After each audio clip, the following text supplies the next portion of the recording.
The passing of Hulk Hogan hit me like a ton of bricks.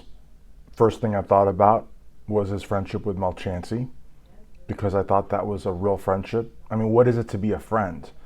When you're somebody's friend, it doesn't mean that you go out and have beers with them. It doesn't mean that you go out and party with them. It doesn't mean that you use them. If you're truly someone's friend, you look out for them. You want to help them. You've got their back, even when they're not famous. And I would argue that the last years of his life, Hulk Hogan was not as famous as when he was in WWE with, the whole tearing the shirt and Hulkamania running wild and NWO and, all over TV. I think he had, sort of, I think that he was still obviously a huge name, but I don't think that he was like actively, trying to like be in the middle of it all. Mel was a phenomenal friend to him.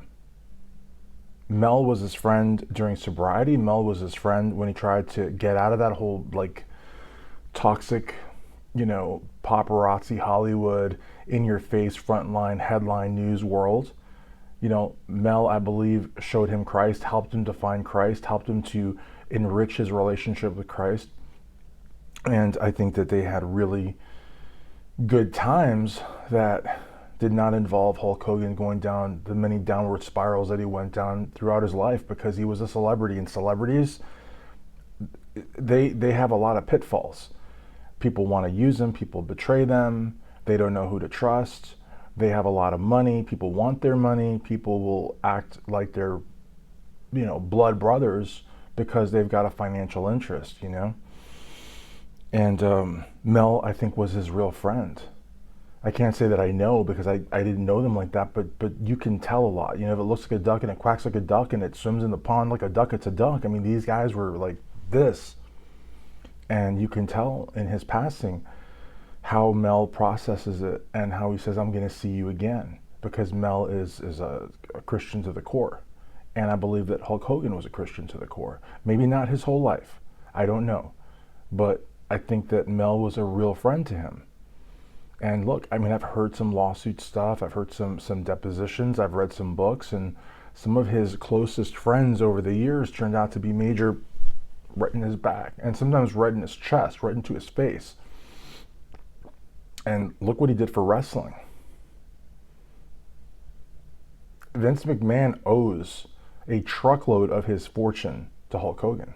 And I can almost guarantee you Hulk Hogan did not get anything remotely near what he deserved. He probably made an incredible living and has an empire, and he leaves his ex-wife and his children, his grandchildren, his nieces and nephews, and everybody that he wanted to leave set, more than set. But it's a drop in the bucket compared to the money that he made to the people that owned the World Wrestling Federation, the World Wrestling Entertainment, the movies that he was in. I mean, he was as American as apple pie. In the 80s, Hulk Hogan was it. Hulk Hogan was it. I mean, huge. And it's one of those things where, Ronald Reagan, when he says, Mr. Gorbachev, tear down this wall or take down this wall, Ronald Reagan was instrumental in winning the Cold War, but people like Hulk Hogan were huge, huge catalysts to change. Because you had like wrestling fans deep in the Soviet Union, deep in the Warsaw Pact nations, being brainwashed about how evil the West was and how the West wanted to get them and how they had to fight the West to the last drop of blood. Meanwhile, they didn't miss a single episode of wrestling every week, and they were figuring out a way to watch Hulk Hogan body slam Andre the Giant, or Hulk Hogan fight the Macho Man, or Hulk Hogan, so some people might say, well, that's just wrestling. Well, you know what? That's just wrestling, and Guns N' Roses is just music, and The Karate Kid is just a movie, but it just all sort of adds up. And now you've got just so much of this evil culture, as part of their culture, and now it's like, is the United States really so bad? Is the West really so bad? Is capitalism really so bad? Or should we maybe tear down these walls? Not just the wall that divided Berlin, but the wall that divided East and West. You know what I mean? And you can't just dismiss that. You know what I mean? You can't. because it was all part of the process. I mean, it was all part of the process. So yeah, it's we lost Ozzy this week, and we lost Hulk Hogan, and I mean, talk about two people that really, I mean, Ozzy, British, but God, he loved America and he loved rock and roll. And that's another thing. Like I just mentioned Guns N' Roses earlier, but Ozzy could have been in that equation as well, because it's hard to hate something when you're listening to their music and watching their wrestling, maybe having a hamburger, you know what I mean, watching a movie. I mean, how many people like deep in the Warsaw Pact or the Soviet bloc watch The Karate Kid or Dirty Dancing or The Breakfast Club or the Van Damme movies or Steven Seagal pretending to know martial arts? I mean, that's the thing. That's the thing. I mean, you can't like ignore that. You know what I mean? So it isn't just wrestling. And in my opinion, the passing of Hulk Hogan is something that's going to be felt. It's something that honestly, I think that his legacy is going to live on. And God bless the internet, and God bless YouTube, and God bless digital streaming services, because back in the day you had to have the DVD or you had to have the VHS, and now you don't. Everybody's got a phone now. Everybody's got internet access somehow, and really good at internet access, because these phones, they don't have bad internet. And YouTube's free. And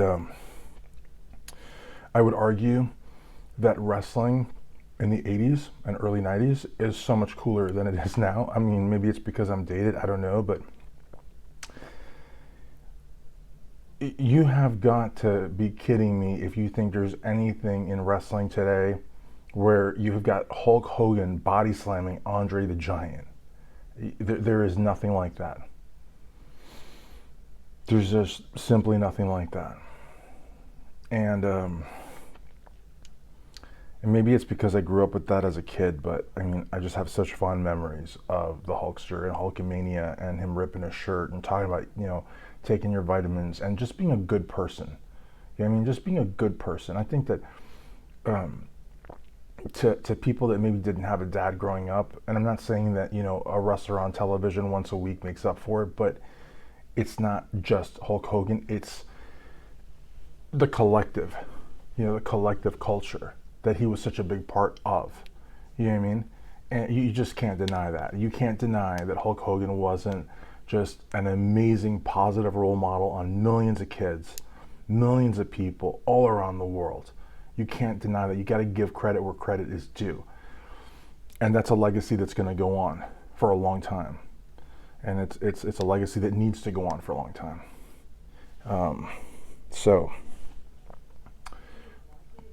And he grew bodybuilding. He grew bodybuilding as well. And I'll be writing an article about it for ironmagazine.com, and I will probably do another video about this, because this was a very, very important man to society, to the world, and we need to keep his legacy alive. Rest in peace, Hulk Hogan.